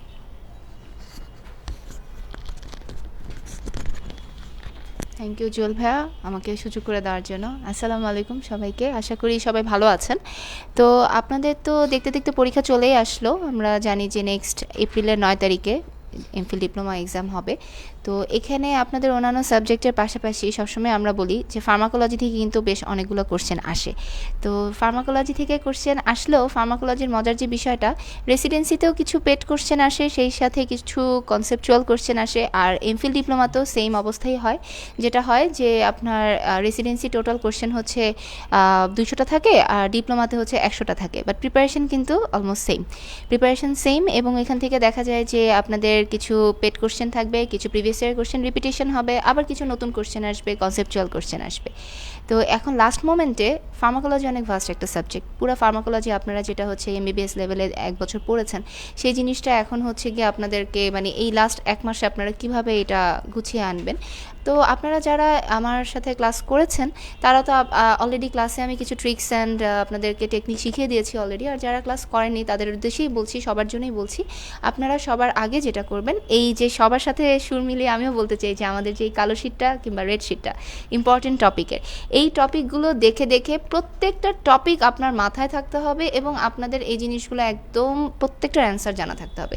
এটা সবার আগে পড়বেন, কারণ এখন আসলে সময় বেশি নাই। এখন লাস্ট মোমেন্টে আপনাকে এই জিনিসটা বারবার রিভাইজ করতে হবে। আর এইখানে যে টপিকগুলো আছে এগুলো হচ্ছে প্রিভিয়াসের যে কোশ্চেনগুলো যেই জায়গাগুলো থেকে আসছে এবং যেগুলো বারবার আসে সেগুলো ইনক্লুড করা হয়েছে, এবং যেই জায়গা থেকে আসার প্রবণতা অনেক বেশি সেগুলোকে ইনক্লুড করা হয়েছে। সো এই টপিকগুলো সবার আগে পড়া শেষ করবেন, এগুলো বারবার রিভাইজ করবেন। সবগুলো যখন রিভাইজ করা শেষ হয়ে যাবে তারপর আপনি অন্য জায়গায় দেখবেন। আর সবার আগে আমি বলবো যে আপনার ফার্মাকোলজি প্রিপারেশন নেওয়ার ক্ষেত্রে এখন টেক্সট বই আসলে পড়ার অত সময় নেই। যদি পসিবল হয় তাহলে তো খুবই ভালো, মোস্ট ওয়েলকাম। বাট সবার আগে আপনারা যেটা করতে পারেন, এই কালো শিটের টপিকগুলো আপনারা হচ্ছে লেকচার শিট, যাদের কাছে লেকচার শিট আছে, লেকচার শিটটা বারবার রিভাইজ করবেন। এবং আমি ক্লাসে সবসময় যেমন বলি যে আমাদের হাতের 5 আঙ্গুলের মতো মিনিমাম 5 বার রিভাইজ করতে হবে।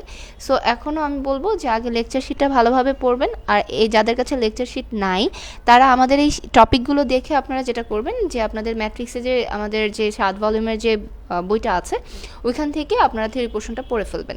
এবং যখন আপনার প্রিপারেশন হয়ে যাবে, আপনি যখন রিভাইজ করবেন বারবার এবং পড়াটা হয়ে যাবে, তারপর আপনি কি করবেন, কুইক রিভিশন থেকে প্রিভিয়াস ইয়ার কোশ্চেনগুলো সলভ করবেন এবং দেখবেন যে আপনি পারছেন কিনা এই টপিকগুলো।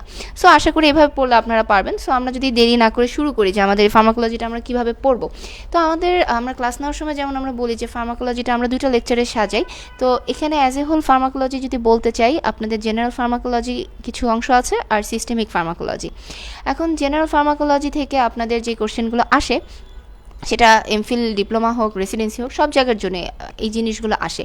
দেখবেন যে কিছু আসে একদম পেড কোশ্চেন আর কিছু আসে একটু কনসেপচুয়াল। জেনারেল ফার্মার সেটা হচ্ছে ফার্মাকোকাইনেটিকের কিছু অংশ আছে, এই জিনিসগুলো আপনাদের বরাবরই পরীক্ষায় অনেক আসে।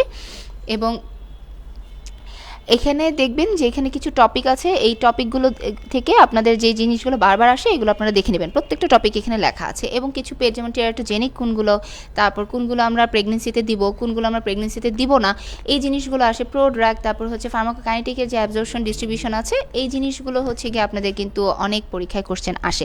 দেখা গেল যে প্রিভিয়াস ইয়ার কোশ্চেনই আসতেছে কিন্তু স্টেমগুলো চেঞ্জ করে দিচ্ছে। সো আপনাকে কনসেপশন ক্লিয়ার করেই আপনাকে অ্যান্সারগুলো করতে হবে। সো সিস্টেমিকে যদি আমরা দেখি, আমরা যদি অ্যান্টিমাইক্রোবিয়াল অ্যান্টিমাইক্রোবিয়ালস থেকে শুরু করি। আমরা পড়াটা স্টার্টই করবো হচ্ছে এভাবে যে অ্যান্টিমাইক্রোবিয়ালসের অ্যাজ এ হোল যে ক্লাসিফিকেশন আপনারা দেখবেন যে আপনাদের বইয়ের মধ্যে দেখবেন যে এটা দেওয়া আছে এবং আপনাদের লেকচার শিটেও গুছানো আছে যে অ্যান্টিমাইক্রোবিয়ালসে কোনগুলো আপনার ডিএনএ সিনথেসিস ইনহিবিট করে, কারা প্রোটিন সিনথেসিস ইনহিবিট করে। আমরা এই জিনিসটা ক্লাসে যেমন আমি সবসময় বলি এবং আপনারা এই জিনিসগুলো জানেন পড়ার সময় যে আমরা অনেক ট্রিক্স অ্যাপ্লাই করেছি, আমরা মেমোনিক্স অ্যাপ্লাই করেছি, কীভাবে আমরা মনে রাখবো কোন কোন ড্রাগ আপনার সেল ওয়াল সিনথেসিস ইনহিবিট করে, কার কার সেল মেমব্রেন ইনহিবিট করে। এই কথাগুলো আমি বলছি এখন কারণ এগুলো দেখবেন যে প্রতিবারই আসে এবং পরীক্ষার হলে গিয়ে দেখবেন এখান থেকে একটা কোশ্চেন আসবেই। তো অ্যান্টিমাইক্রোবিয়ালের অ্যাজ এ হোল আপনারা এগুলো দেখবেন, প্রত্যেকটা ড্রাগের সাইড ইফেক্টগুলো দেখবেন যেগুলো বেশি ইম্পর্টেন্ট এগুলো হাইলাইট করবেন। টেট্রাসাইক্লিন, তারপর অ্যামাইনোগ্লাইকোসাইড থেকে তারপর কারা কারা অটোটক্সিক, কারা কারা নেফ্রোটক্সিক, আবার অ্যান্টিটিবি ড্রাগের মধ্যে কমন যে সাইড ইফেক্টগুলো আছে এবং কারা কারা হেপাটোটক্সিক ড্রাগ, এই জিনিসগুলো আপনারা ভালোভাবে দেখে যাবেন। আর এখানে আমরা দেখতে পাচ্ছি যে আমাদের সিস্টেমিকে আরও আছে, যেমন হচ্ছে অটোনমিক নার্ভাস সিস্টেম, তারপর হচ্ছে আপনাদের কার্ডিওভাস্কুলার সিস্টেম, তারপর এন্ডোক্রাইন ফার্মা, এখান থেকেও অনেকগুলো কোশ্চেন আসে। তো অটোনমিকের মধ্যে আপনারা দেখবেন যে সিম্প্যাথেটিক আর প্যারাসিম্প্যাথেটিক অ্যাকশন, এই জিনিসগুলো দেখবেন। কোলিনার্জিক ড্রাগ, তারপর আপনার অ্যাডিনার্জিক ড্রাগ, এই জিনিসগুলো আপনারা পড়বেন। কোলিনার্জিক ক্রাইসিসের ফিচার্স, কোনগুলো নিকোটিনিক, কোনগুলো মাস্কারনিক ফিচার্স, এই জিনিসগুলো যাতে মিস না হয়, এগুলো কিন্তু আপনাদের সবসময় পরীক্ষায় আসে। এবং এছাড়াও আপনারা যেটা দেখবেন সেটা হচ্ছে আপনার অটোনমিকের মধ্যে যদি আমরা দেখি যেমন অ্যাডিনার্জিক ড্রাগগুলো আপনার সিভিএস ফার্মাতে আপনারা পাবেন। এই জিনিসগুলো আপনারা দেখবেন। বিটা ব্লকার থেকে প্রতিবারই কোশ্চেন আসে, এটা কখনোই মিস করা যাবে না। এবং এই জিনিসগুলো আপনারা প্রত্যেকটা টপিক ধরে এখানে যেই কয়টা টপিক আছে প্রত্যেকটা টপিকের অ্যান্সার আপনাদের মাথার মধ্যে থাকতে হবে, এখানে ভুল করার কোনোই সুযোগ নাই। আমরা কিছুক্ষণ আগে যেমন আমাদের যে শুভা যেমন বলে যে কোন পেজে কোন টপিক আছে ফ্রেন্ডকে আপনি বলবেন, এই জিনিসটা একদম মগজের মধ্যে থাকতে হবে। আপনাকে প্রত্যেকটার অ্যান্সার রিভাইজ করে ফেলতে হবে।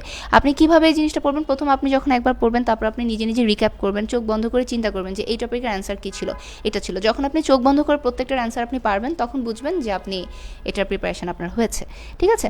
তারপর আপনি এন্ডোক্রাইনে যেমন ডায়াবেটিস থেকে বেশ কোশ্চেন আসে, যেমন ডায়াবেটিস থেকে কোশ্চেন আসে বলতে হচ্ছে ইনসুলিনটা আসে, ওরাল হাইপোগ্লাইসেমিক ড্রাগ আসে এবং ইনসুলিনের সাইড ইফেক্ট, কোনগুলো র্যাপিডলি অ্যাক্টিং, কোনগুলো আল্ট্রা শর্ট অ্যাক্টিং, এই জিনিসগুলো আপনাকে জানতে হবে। এছাড়া আপনার ওরাল হাইপোগ্লাইসেমিকের মধ্যে কোনগুলো হচ্ছে হাইপোগ্লাইসিমিয়া করে, কোনগুলো ইউগ্লাইসিমিয়া করে, এই জিনিসগুলো আপনারা দেখে নেবেন। তারপর আমরা যদি অ্যান্টিথাইরয়েডে দেখি যে আমাদের সাইড ইফেক্ট অফ কার্বিমাজল খুবই ইম্পর্টেন্ট। এনএসআইডি থেকে আপনার প্যারাসিটামল, তারপর হচ্ছে অ্যাসপিরিন থেকে কোশ্চেন আসে। কক্স 1 কক্স 2 ইফেক্টগুলো আপনাদের দেখতে হবে। এছাড়া আপনারা যদি সেন্ট্রাল নার্ভাস সিস্টেমে যদি আমরা যাই, সিএনএস যেমন টিসিএ, অ্যান্টিডিপ্রেসেন্ট, অ্যান্টিসাইকোটিক, এখানে তো ড্রাগের নাম আপনি যেভাবেই হোক সেটা আপনি মেমোনিক দিয়ে পড়েন, বারবার পড়ে মনে রাখেন, যেভাবেই হোক আপনাকে মনে রাখতে হবে কোনগুলো অ্যান্টিডিপ্রেসেন্ট, কোনগুলো অ্যান্টিসাইকোটিক, কোনটার মেজর সাইড এফেক্ট কী, এই জিনিসগুলো আপনারা অবশ্যই পড়ে যাবেন। ট্রাইসাইক্লিক অ্যান্টিডিপ্রেসেন্ট, তারপর এসএসআরআই, কোনগুলো হচ্ছে গিয়ে কোনটা বেশি সুপেরিয়র, কোনটা আমরা দিতে পারবো, কোনটার অ্যাডভার্স ইফেক্ট কী হবে, কোনগুলো এক্সট্রা পিরামিডাল ইফেক্ট করছে, কোনগুলো করছে না। তারপর আপনার এখানে আপনার এই জিনিসগুলো দেখতে হবে যে অ্যান্টিসাইকোটিকগুলো পড়তে হবে। সো এই জিনিসগুলো ডিটেলসে পড়বেন। এছাড়া অ্যান্টি এপিলেপটিক ড্রাগ এগুলো আপনারা দেখবেন। আর অ্যানেস্থেশিয়া মিস করা যাবে না, অ্যানেস্থেশিয়ার যে ড্রাগগুলো আছে এগুলো কিন্তু ভেরি ইম্পর্টেন্ট। এগুলো অ্যাজ এ হোল সবই আপনাদের কালো শিটে আছে। এই জিনিসগুলো যদি আপনারা এখান থেকে পড়েন আশা করি আপনারা পেরে যাবেন। সো লাস্ট মোমেন্টে বারবার রিভিশনের কোনো বিকল্প নাই, ভালোভাবে পড়বেন। আশা করি সবাই আপনারা আপনাদের কাঙ্ক্ষিত রেজাল্ট অবশ্যই পাবেন। আপনাদের সবার জন্য অনেক অনেক শুভকামনা রইল। এখন একদমই টাইম ওয়েস্ট না করে ডেলি অ্যাটলিস্ট 8 থেকে 10 ঘন্টা মাস্ট আপনি পড়বেন। আর মনে রাখবেন সারা বছর যাই করেছেন না কেন এই লাস্ট একটা মাস, এক মাসও আসলে নাই, আমি বলবো যে আপনারা লাস্ট 21 ডেজ যদি টার্গেট করেন, লাস্ট 21 ডেজ যদি আপনারা একটু কনসেন্ট্রেশন দিয়ে ভালোভাবে টাইমটা ইউটিলাইজ করে পড়েন, ইনশাল্লাহ অ্যান্সার দেখবেন যে পরীক্ষায় খুব ভালো একটা রেজাল্ট হবে এবং চান্স পাবেন ইনশাল্লাহ। এনিওয়েই সবার জন্য শুভকামনা রইল। পরে আমি আবার আসবো বায়োকেমিস্ট্রি নিয়ে। তো আমি মাইক্রোফোনটা দিয়ে দিচ্ছি ভাইয়াকে। ধন্যবাদ সবাইকে। ধন্যবাদ নাজলা শামসুদ্দোহা। তো আমরা স্বভাবতই যারা পরীক্ষা দিচ্ছি তারা আসলে বেশিরভাগই উদ্বিগ্ন হলো ইনস্টিটিউশন এবং সাবজেক্ট চয়েস নিয়ে। তো প্রিপারেশনের জন্য আগ্রহ মনে হয় সবার বরাবরই কিছুটা কমই থাকে, পড়াশোনা জিনিসটা আসলে অতটা ভালো লাগে না। আমরা সবাই একটু চাই যে কিভাবে একটু প্রিপারেশনটা মোটামুটি হলেও যাতে কিভাবে একটা সাবজেক্টে ঢোকা যায়। তো সেটার আমরা যেই দু একটা সাবজেক্ট বলছি, শেষে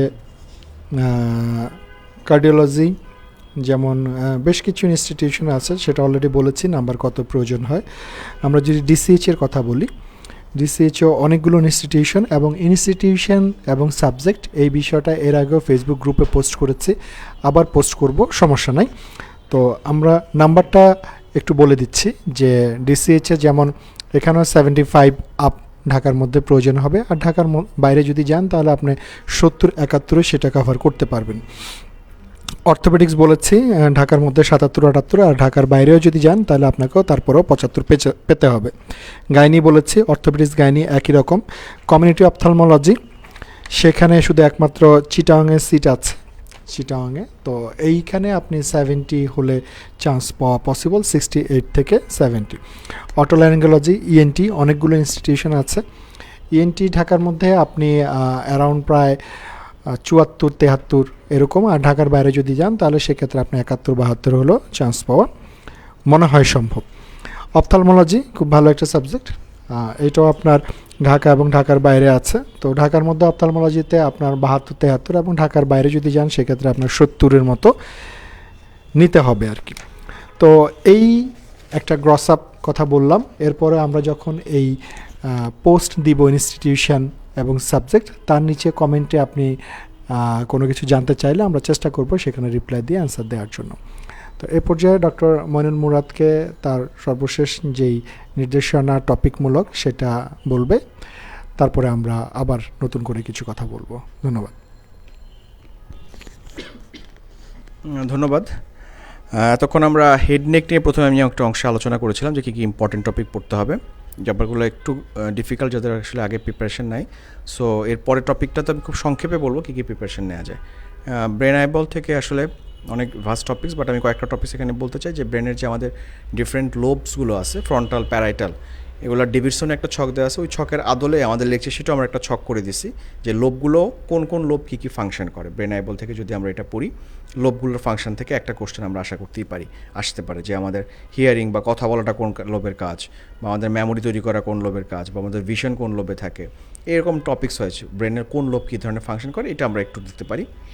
এছাড়া আরেকটা খুবই পেইড কোশ্চেন প্রতিবারই বলে থাকি আমি, যে ব্রেনের ব্লাড সাপ্লাইয়ের ক্ষেত্রে, যে blood supply of the brain, ব্রেনের ফ্রন্টাল লোব সামনে থেকে কে সাপ্লাই দিচ্ছে, পিছনে কে সাপ্লাই দিচ্ছে, যে 3টা সেরিব্রাল আর্টারি থাকে, অ্যান্টেরিয়র, মিডল এবং পোস্টেরিয়র সেরিব্রাল আর্টারি, এবং তার কিছু ব্রাঞ্চ থাকে। এই আর্টারি সাপ্লাইটা আমাদের জন্য খুবই খুবই ইম্পর্টেন্ট, এবং এখান থেকে প্রতি বছরই কোশ্চেন আসে, একদম পেইড কোশ্চেন। এবারও ইনশাল্লাহ আসবে যে সার্কেল অফ উইলিস, যে আর্টারিগুলো যে একটা সার্কেল ফর্মেশন করে, যে সার্কেল অফ উইলিসটা, এই আর্টারিগুলোর মধ্যে কারা কারা সার্কেল অফ উইলিস ফর্মেশন করতেছে, এবং এই সার্কেল অফ উইলিসের ব্রাঞ্চ কারা কারা, দ্যাট মিনস ফর্মেশন ব্রাঞ্চেস। এই জিনিসটা খুবই খুবই ইম্পর্টেন্ট। মোটামুটি ইনভ্যারিয়েবলি প্রতি বছরই সার্কেল অফ উইলিস থেকে বা blood supply of the brain থেকে আমাদের কোশ্চেন থাকে। ব্রেন থেকে এছাড়া কিছু ছোটো ছোটো টপিকস থাকে যেগুলো আমাদের পরীক্ষার জন্য ইম্পর্টেন্ট, যেমন ইন্টারনাল ক্যাপসুল আমাদের জন্য থাকে। ইন্টারনাল ক্যাপসুল স্ট্রাকচারটা কি, এটা যে একটা অ্যানাটমিক্যাল, যে শুভ যে বইটা বললো যে ম্যাট্রিক্স অ্যানাটমি বা জুয়েল বলতেছিল, বা আমাদের লেকচার শিটেও আছে, এই ছবিগুলো দেখা, ইন্টারনাল ক্যাপসুলের মিডিয়ালি কী স্ট্রাকচার থাকে, ল্যাটারালি কী স্ট্রাকচারগুলো থাকে, এই রিলেশনগুলো আমাদের ইন্টারনাল ক্যাপসুল থেকে খুবই খুবই ইম্পর্টেন্ট। এই রিসার্চ থেকে কোশ্চেন প্রায়ই আসে। এছাড়া এরকম আরেকটা টপিকস হচ্ছে বেজাল গ্যাংলিয়া, আপনারা সবাই জানেন বেজাল গ্যাংলিয়ার কী কী পার্টস আছে, পার্টস অফ বেজাল গ্যাংলিয়াগুলো থেকে প্রায়শই কোশ্চেন থাকে। যদি এই টপিকসগুলো খুবই একটু ডিফিকাল্ট আগে থেকে পড়া না থাকলে, সো আমি যে টপিকগুলোকে এমফাসিস দিচ্ছি, যেমন শুধু পার্টস জানলেই চলবে কী কী অংশ আছে, আর এরকম রিলেশনগুলো ইন্টারনাল ক্যাপসুল থেকে রিলেশন জানলেই চলবে, মিডিয়াল কে থাকে, ল্যাটারালে কে থাকে, সামনে পেছনে এভাবে আমরা শিখবো।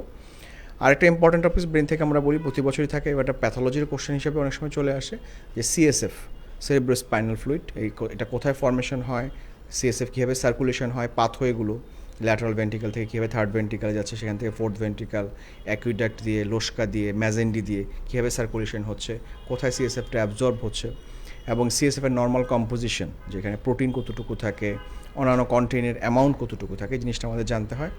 এবং সিএসএফের বিভিন্ন ম্যানিনজাইটিসে সিএসএফের বিভিন্ন রকমের চেঞ্জ হয়, ভাইরাল, ব্যাকটেরিয়াল, টিউবারকুলার, বিভিন্ন ম্যানিনজাইটিস।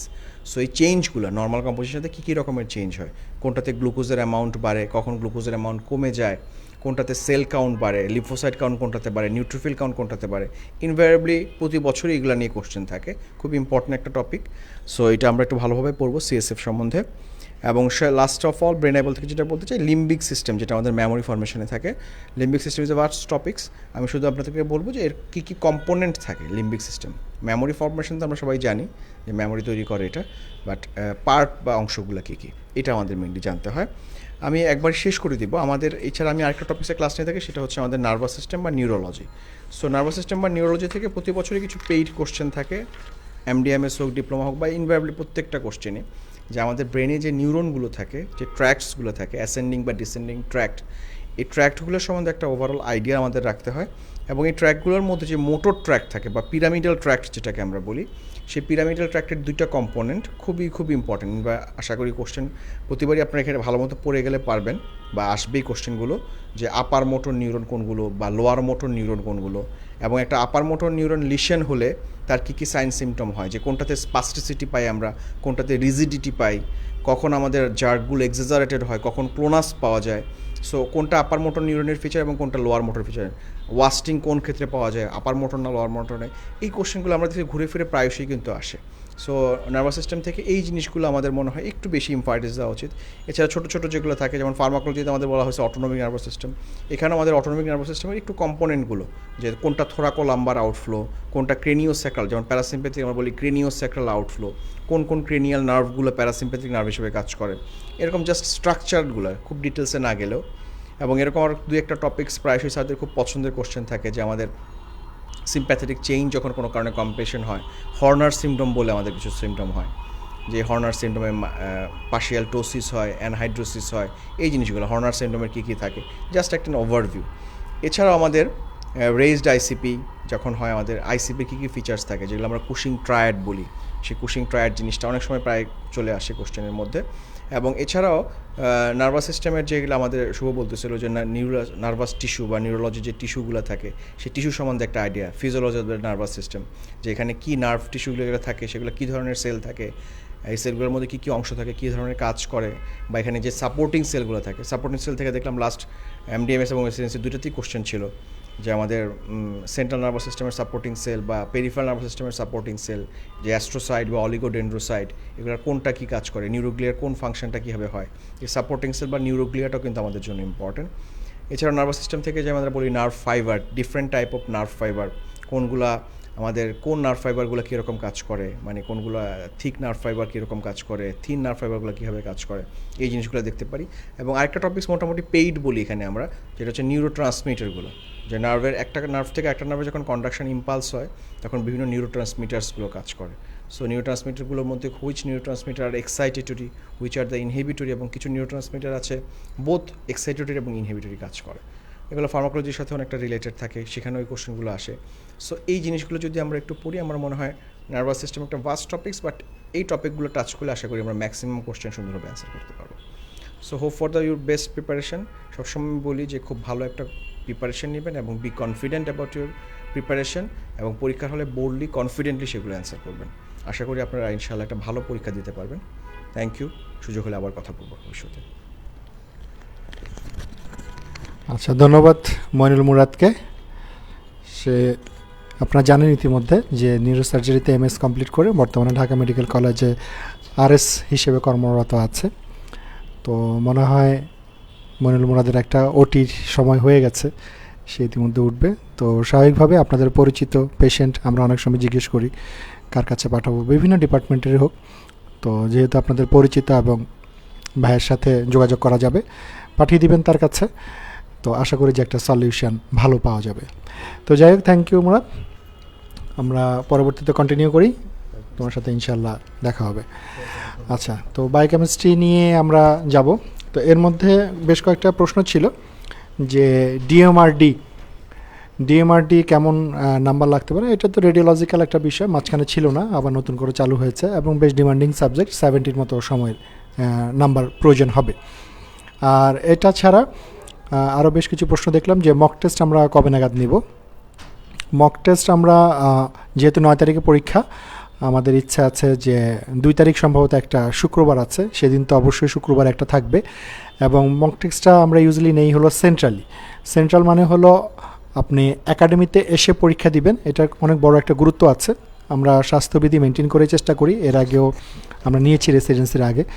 তো গুরুত্ব যেটা হলো, আপনি সেদিনই আসলে যাবতীয় ভুল করে ফেলবেন, যে গোল্লা ভরাট করা অথবা রেজিস্ট্রেশন নাম্বার না লেখা অথবা টাইম অ্যাডজাস্টমেন্ট ঠিকমতো না হওয়া, সব ভুল যা আছে আপনি সেদিন করে ফেলেন, পরীক্ষার দিন যাতে এরকম ভুলগুলো না হয়। তো একটা ফ্রাইডে থাকবে আর আরেকটা আমরা ডেট আপনাদের পরে জানাবো মক টেস্টের। আপনারা অবশ্যই একাডেমি এসে সেই পরীক্ষাটা দেওয়ার চেষ্টা করবেন। আমাদের একাডেমিতেই সেই পরীক্ষা হবে এবং পাশাপাশি অনলাইনেও থাকবে। যারা একদমই ঢাকার বাইরে আছেন, আসতে পারছেন না, তাদের জন্য সেটা অনলাইনে ওপেন করে দেয়া থাকবে। আর সেটা রেজাল্টও আমরা বিএসএমের মতোই আপনার সন্ধ্যার পরেই পাবলিশ করে দিব। আচ্ছা, তো এ পর্যায়ে আমরা বায়োকেমিস্ট্রি নিয়ে ডক্টর নাজলার কাছে আরেকবার যাব। আর আপনারা এর মধ্যে আমাদের লাইভের পরে পেয়ে যাবেন যে ইনস্টিটিউশন এবং সাবজেক্ট কোন কোন জায়গায় আপনার সেই ইনস্টিটিউশন এবং সাবজেক্টগুলো আছে, মানে কোথায় কোথায় আপনারা চয়েসগুলো দিতে পারবেন সেটা একটা লিস্ট আছে, সেটা আমরা পাবলিশ করব।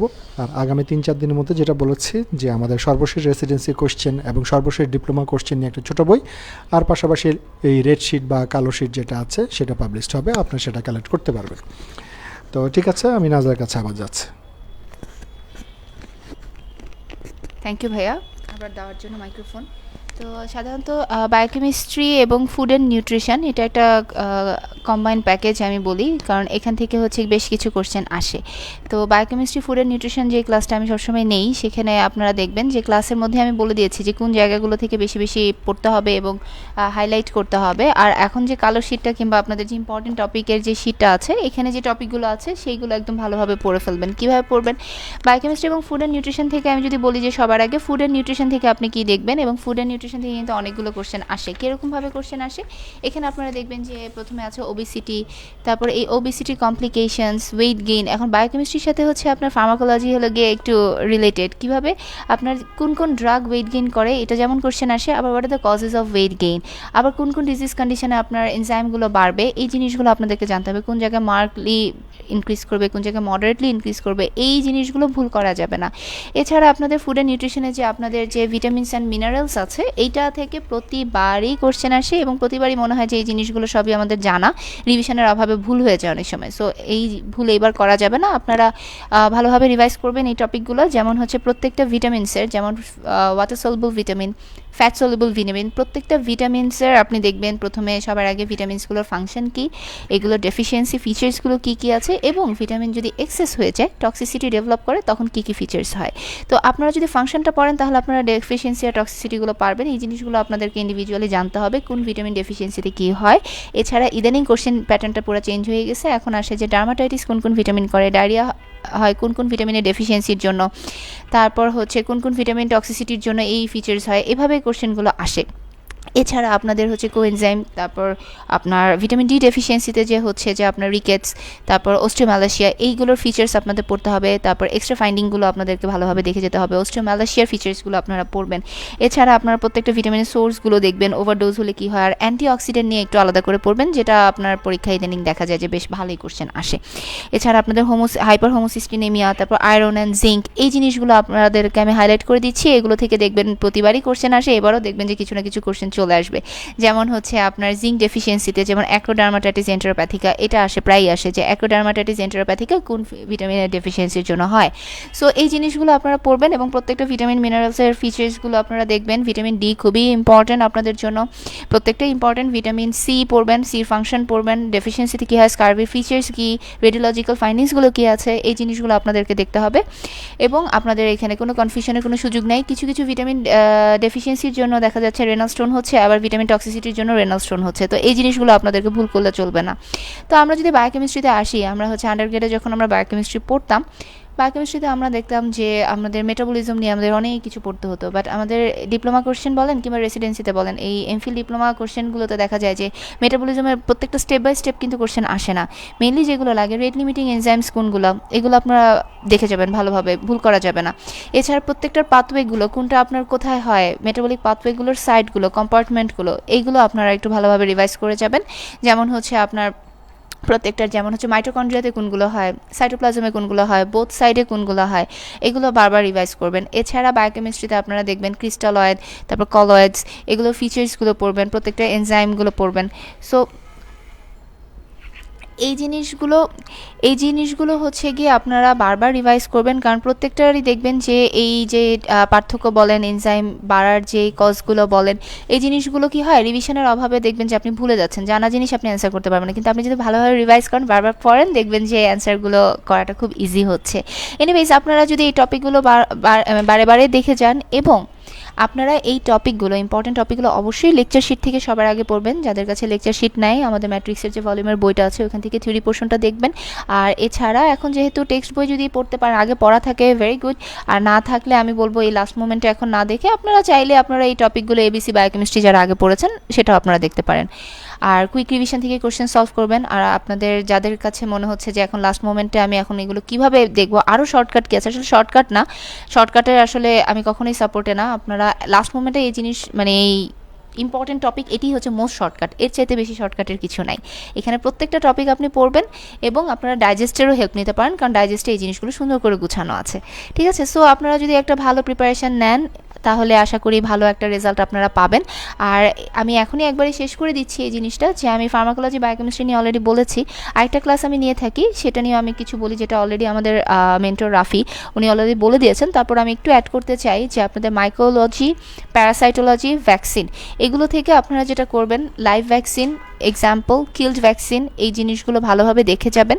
এবং হচ্ছে মাইক্রোলজি থেকে আপনার ক্লাসিফিকেশন ছাড়াও আপনাকে যেটা করতে হবে, ডায়ামরফিক ফাঙ্গাসের ফিচার্সগুলো দেখবেন, আর ক্যান্ডিডা অ্যালবিকেন্স, ক্যান্ডিডিয়াসিস এবং হচ্ছে ক্রিপ্টোকাকাস নিউফরমেন্স, এগুলো মিস করবেন না, এগুলো ডিটেলে পড়ে ফেলবেন। প্রত্যেকটা কোনগুলো অপরচুনিস্টিক ফাঙ্গাল ইনফেকশন, কোনগুলো সিস্টেমিক, এই জিনিসগুলো দেখবেন আপনারা। আর প্যারাসাইটোলজি থেকে মূলত আপনারা মেমোনিক অ্যাপ্লাই করতে পারেন, অথবা যেভাবে মনে রাখেন যে কোন প্যারাসাইটগুলো কোথায় কোথায় রিসাইড করছে, কারা কারা ডিসেন্ট্রি করে, কারা কারা ডায়রিয়া করে, এবং ফ্রি লিভিং অ্যামিবার মধ্যে কারা কারা আছে, এটা অনেক ইম্পর্ট্যান্ট একটা টপিক এবং এখান থেকে প্রতিবারই কোশ্চেন ঘুরে ফিরে আসে। So hope for the best, ইনশাআল্লাহ সবারই খুব ভালো একটা প্রিপারেশন হবে। আর আপনাদের যদি কোনো কোয়ারিজ থাকে অবশ্যই কমেন্টে জানাবেন, অথবা আমাদের ম্যাট্রিক্সের যে মেইন গ্রুপে আছে সেখানে পোস্ট করবেন। আর তাছাড়া আপনাদের কোশ্চেন সলভ করতে গিয়েও যদি কোনো প্রবলেম হয়, রেসপেক্টিভ আমাদের যারা মেন্টর আছে তাদেরকে আপনারা ইনবক্সেও জানাতে পারেন, আমরা চেষ্টা করি সবসময় সেটা সলভ করে দেওয়ার। এনিওয়েজ, সবাই ভালো থাকবেন, ভালো একটা প্রিপারেশনের লক্ষ্যে।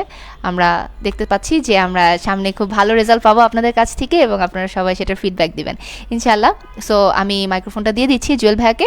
Thank you everyone. ধন্যবাদ। আমরা প্রায় শেষ পর্যায়ে চলে এসেছি। এর মধ্যে আপনাদের কোনো প্রশ্ন থাকলে সেগুলো কমেন্টে দিতে পারেন। তো আমি জিলানুর শুভর কাছে যাব, তার সর্বশেষ যে টপিকগুলো আছে সেগুলো সংক্ষেপে বলে তারপরে আমি আমার প্যাথোলজি নিয়ে একটু বলে বাকিটা শেষ করব। জি, ধন্যবাদ ভাইয়াকে। সো অ্যানাটমি তো মুরাদ ভাই বললো, আমি একটু বললাম। আর যে পোর্শনগুলো থাকে, দেখা যায় যে অ্যাবডোমেন বা আপার লিম্ব, লোয়ার লিম্ব, থোরাক্স, এই অংশগুলোতে আমার সাজেশন থাকবে যে আপনি যে ব্ল্যাক শিটে যে টপিকগুলো মেনলি বলা আছে সেগুলোই বারবার দেখবেন এবং লেকচার শিটের টপিকগুলো বারবার দেবেন। তারপর আমি যদি দু একটা টপিক খুব বেশি ইমফেসাইজ দিতে বলি লাস্ট মোমেন্টে, অ্যাবডোমেন থেকে অবশ্যই গ্রস 4টা জিনিস, প্রত্যেকটা অর্গানের ব্লাড সাপ্লাই, প্রত্যেকটা অর্গানের লিম্ফেটিক ড্রেনেজ, প্রত্যেকটা অর্গানের ডেভেলপমেন্ট অ্যান্ড কম বেশি তার হিস্টোলজিটা, এইটা আপনার নখদর্পণে থাকতেই হবে। এবং সিস্টেম ওয়াইজ যদি পড়তে যান, অবশ্যই জেনিটাল সিস্টেমগুলো মেল হোক ফিমেল হোক, এটার উপর ইমফেসাইজ সবচেয়ে বেশি থাকবে। Okay, so male female genital system খুব ছোটো করে আপনার শিটে খুব গুছিয়ে লেখা রয়েছে, এটা যেন আপনার একদম গ্রিপে থাকে, কোশ্চিন আসার সম্ভাবনা এই জায়গা থেকে অনেক বেশি থাকে। এছাড়া জিআইটি পোর্শন রয়েছে একটা সিস্টেম, হেপাটোবিলিয়ারি একটা পোর্শন রয়েছে এবং রেনাল একটা পোর্শন, এগুলো এরপরে দেখবেন। সো জেনিটাল সিস্টেমের পর যদি দেখতে বলেন, আমি তাহলে সেক্ষেত্রে রেনাল এবং হেপাটোবিলিয়ারি সিস্টেম দেখতে বলবো, এবং সবার শেষে জিআই সিস্টেম, যেগুলো স্টমাক, আমাদের স্মল ইন্টেস্টাইন, লার্জ ইন্টেস্টাইন, এগুলো থেকে কোশ্চিন কম্পারেটিভলি কম আসে। সো আপনি এই সিকোয়েন্সটা অ্যাবডোমেনের ক্ষেত্রে ফলো করতে পারেন। আর আমি যদি আপার লিম্ব লোয়ার লিম্বের ক্ষেত্রে বলি, আপার লিম্ব লোয়ার লিম্বের ক্ষেত্রে কিছু clinical condition, brachial plexus related, অথবা লোয়ার লিম্বের ক্ষেত্রে বললে ফুড ড্রপ, এই ক্লিনিক্যাল কন্ডিশনগুলো কিন্তু, অথবা আপার লিম্বে অবশ্যই কার্পাল টানেল সিনড্রোম, এই ক্লিনিক্যাল পোর্শনগুলো খুব বেশি আসে। সো নার্ভ লেশন আপার লিম্বের ক্ষেত্রে, ব্র্যাকিয়াল প্লেক্সাস, ব্রেস্ট, এইগুলো কোনো বিকল্প নাই। আর লোয়ার লিম্বের ক্ষেত্রে গেলেও আমি বলবো যে ক্লিনিক্যাল যে অংশ যেগুলো, সেগুলোতে বেশি জোর দেন, যেমন hamstring muscle, gyro, peripheral heart, food drop, এরকম যে ছোটো ছোটো কন্টেন্টগুলো লেখা রয়েছে, এগুলোর উপর আই থিঙ্ক ইমফেসাইজ দেওয়াটাই অনেক বেশি ইম্পর্ট্যান্ট। এক্সট্রিম ভাস্ট মাসেলের অরিজিন ইনসার্শন এগুলো আমরা ক্লাসে ইউজুয়ালি ডিসকাসও করি না, এবং লাস্ট মোমেন্টে তো আমার অ্যাডভাইস থাকে এগুলো পড়ারও কোনো দরকার নেই। আর আরেকটা যে টপিক ফিজিওলজি নিয়ে যদি আমি একটু বলি, যে ফিজিওলজিতে আমরা জিআইটি পড়েছি, তো জিআইটিতেও একদম জিস্ট হরমোন, জিআইটি মোটিলিটি, বিভিন্ন গ্ল্যান্ডের সিক্রেশন, বিশেষ করে স্যালাইভারি সিক্রেশন অথবা বাইল, এই দুটো খুবই ইম্পর্টেন্ট, এই দুটো অবশ্যই দেখবেন। আর লিভার থেকে লিভারের ফাংশনটা অবশ্যই খুব ভালো করে, যে ফাংশনের একটা মাত্র পৃষ্ঠা আপনার শিটে রয়েছে সেটাই ডিসকাস করছি আমরা ক্লাসে, ওইটা তো মাস্ট। আর এর বাইরে ভাইরাল মার্কারের ইন্টারপ্রিটেশন, তো এটুকুই। আর অবশ্যই লাস্ট মোমেন্টে এগেইন আমি আবার বলে রাখলাম, লাস্ট মোমেন্টে কিন্তু কোশ্চিন সলভের কোনো বিকল্প নাই। ওকে, সো প্রচুর প্র্যাকটিস করতে হবে, একটু বেশি সময় দিতে হবে। আপনি নর্মালি যে সময় যদি পড়েন, এখন আপনি যদি নর্মালি 8 ঘন্টা পড়েন, তাহলে এখন চেষ্টা করেন 10 ঘন্টা পড়ার, 10 ঘন্টা পড়লে 12 ঘন্টা পড়ার। সময় যত বেশি দিবেন, এটা দিন শেষে গেইন হবে আপনার, আমার আসলে কিন্তু কিছু লাভ হবে না। অবশ্যই লাভ হবে যদি আপনি চান্স পেয়ে আসেন, সেটা আমার জন্য অবশ্যই আনন্দদায়ক একটা বিষয় হবে। আর আরেকটা সাজেশন থাকবে, প্রচুর কোশ্চেন সলভ করতে গেলে লাস্ট মোমেন্টে যে জিনিসটা আমি খুব বেশি ফেস করি, দেখা যায় যে একটা দুইটা অ্যাটিপিক্যাল স্ট্রিম নিয়ে, সেটা ট্রু না ফলস, মাথা খুব বেশি গরম হয়ে যায় আপনাদের।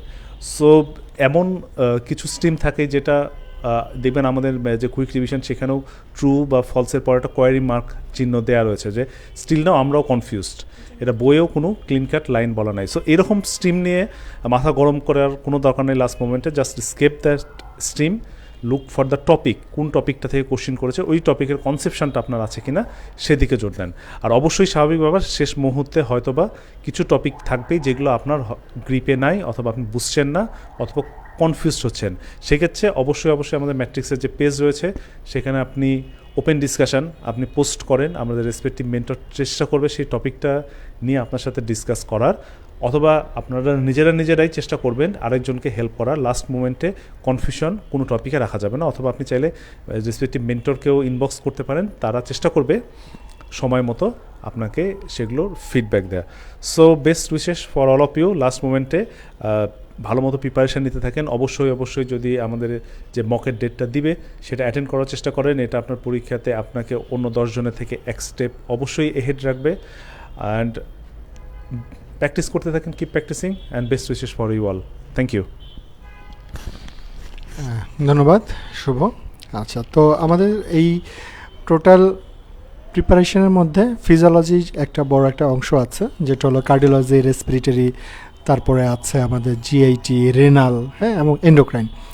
তো এই টপিকের এই সিস্টেমগুলোর আপনার ইম্পর্টেন্ট যে টপিকগুলো, সেটা আমাদের রেড বা কালো শিটে আছে, সেটা আপনার সেখান থেকে দেখবেন। এছাড়া একটা বড় ভাস্ট একটা অংশ আছে ক্লিনিক্যাল, সেটাও ক্লিনিক্যালটা আলাদা ফ্যাকাল্টি ওয়াইজ আমরা সেই শিটে অ্যাড করে দিয়েছি, এবং প্যাথোলজির যে 4 থেকে 5টা চ্যাপ্টার আছে সেগুলো ইম্পর্টেন্ট টপিকগুলো আমরা সেই শিটে অ্যাড করে দিয়েছি। তো আগামী 1 মাস এই শিট পড়তে আপনার কভার হয়ে যাবে। সময়টা বাড়ান, আমার মনে হয় বিসিএসের জন্য অনেকেই প্রিপারেশনটা ওভাবে হয়তো নিতে পারেন নাই। তবে আবার পাশাপাশি এটা কথা যে বিসিএসে যেহেতু 100 নম্বরের মেডিকেল অংশ ছিল, অনেকে সেটা পড়েছে, তো হোয়াট এভার যেটাই হোক না কেন, সামনের যেই সময়টা বাকি আছে সেটা ইউটিলাইজ করার চেষ্টা করেন, ইনশাল্লাহ ভালো একটা রেজাল্ট অবশ্যই আসবে। আর ম্যাট্রিক্স পয়েন্ট অবশ্যই সাথে আছে আপনার, সেন্ট্রাল যেই মক টেস্ট হবে সেটাতে অংশগ্রহণ করবেন। আর আমাদের সর্বশেষ যেই ছোট্ট বইটা বের হবে, আমাদের যে ছোট বই লাস্ট রেসিডেন্সি, লাস্ট ডিপ্লোমা, সেটা কালেকশনে রাখবেন, এবং যেই ইম্পর্টেন্ট টপিক সেটা তো আছেই। আর এছাড়া আপনারা এই 9 তারিখের প্রিপারেশনের জন্য যে আপনার প্রবেশপত্র, তারপর আপনার ফর্ম ফিল আপ এবং এই যাবতীয় সব কিছুই প্রপারলি কমপ্লিট করেন, ইনশাআল্লাহ পরীক্ষার আগে হয়তো ছোট্ট একটা লাইভে আবার দেখা হতে পারে। তো তার আগ পর্যন্ত বিদায় নিচ্ছি, সবাইকে শুভকামনা, ইনশাআল্লাহ ভালো থাকবেন। ধন্যবাদ সবাইকে।